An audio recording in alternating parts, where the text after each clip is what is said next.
Welcome to AviatorDB News Briefing. Today is Monday, June 22nd, 2026. Here are today's top stories. UPS MD-11 crash NTB report targets Boeing safety analysis gaps.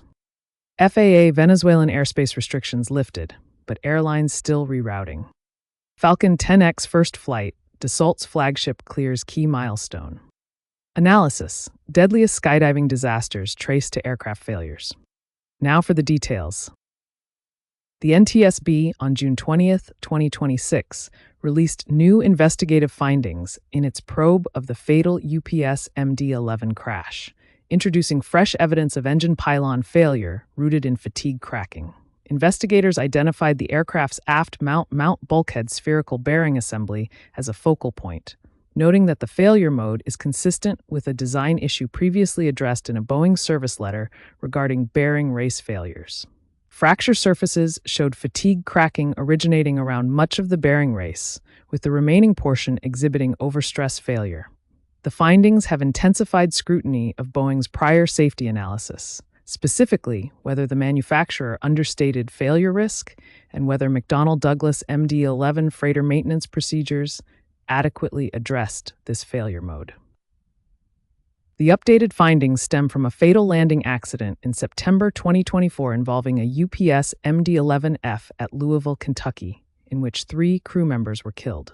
Surveillance video captured the left engine and pylon separating from the aircraft, a sequence the NTSB continues to examine.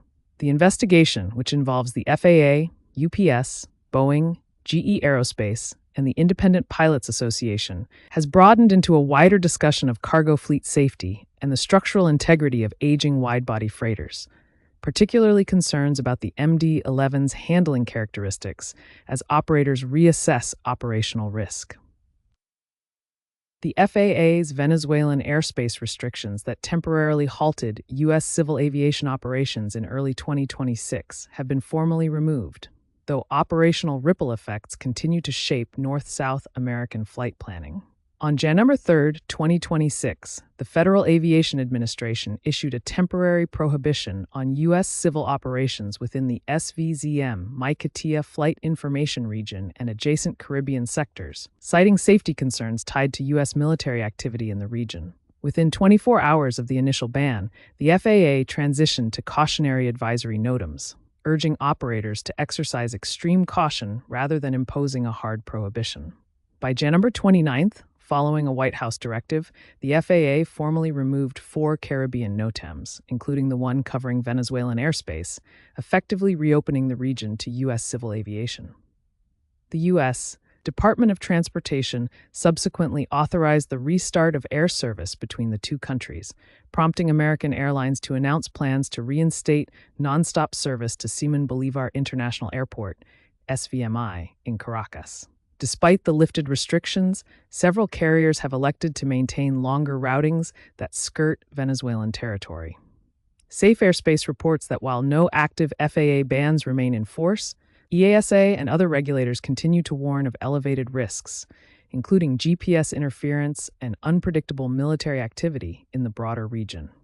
Those precautionary reroutings translate into increased track lengths, higher fuel burn, and extended crew duty times for long-haul operators. Industry analysts say the episode underscored the fragility of Caribbean aviation hubs, which experienced sudden traffic drops and schedule disruptions during the height of the restrictions.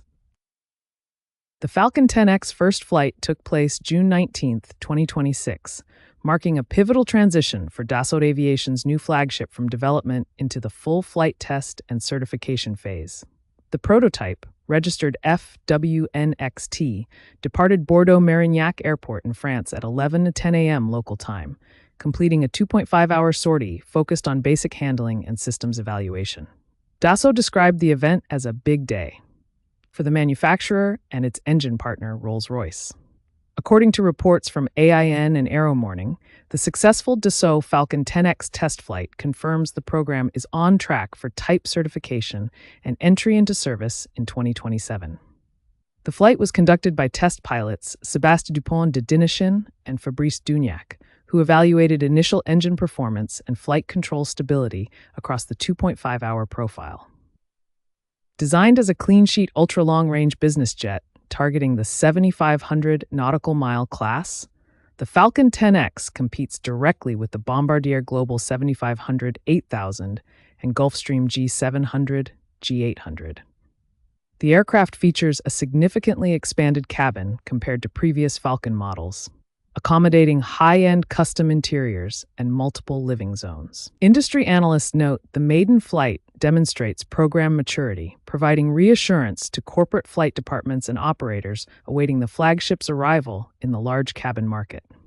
For full technical specifications, see the Dassault Falcon 10X datasheet. While skydiving is statistically among the safer adventure sports, a review of catastrophic accidents reveals a sobering pattern. The deadliest events in the activity's history typically stem from aircraft operation failures, not equipment malfunctions. Analysis drawn from pilot debrief and NTSB records shows that pilot error, maintenance lapses, and regulatory gaps have driven most mass casualty skydiving events.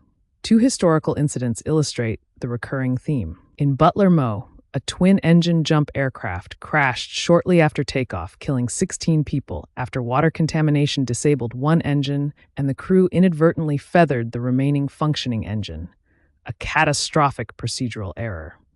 A separate 1967 incident over Lake Erie claimed 16 lives when jumpers exited through an overcast and descended into the water following an air traffic control misidentification, despite every parachute deploying correctly. More recently, the 2019 crash of a Beechcraft King Air at Dillingham Airfield, Hawaii, killed 11 people and drew sharp NTSB criticism of the broader oversight framework for skydiving operations. Investigators determined the operator had failed to account for the added weight of parachute rigs, placing the aircraft beyond its aft center of gravity limits. The NTSB's final report faulted the FAA's regulatory framework for Part 91 parachute jump operations, citing inadequate oversight of maintenance practices and pilot training standards, a systemic gap the agency said heightened risk across the industry. That's all we have for today. You can get the latest aviation news at aviatordb.com.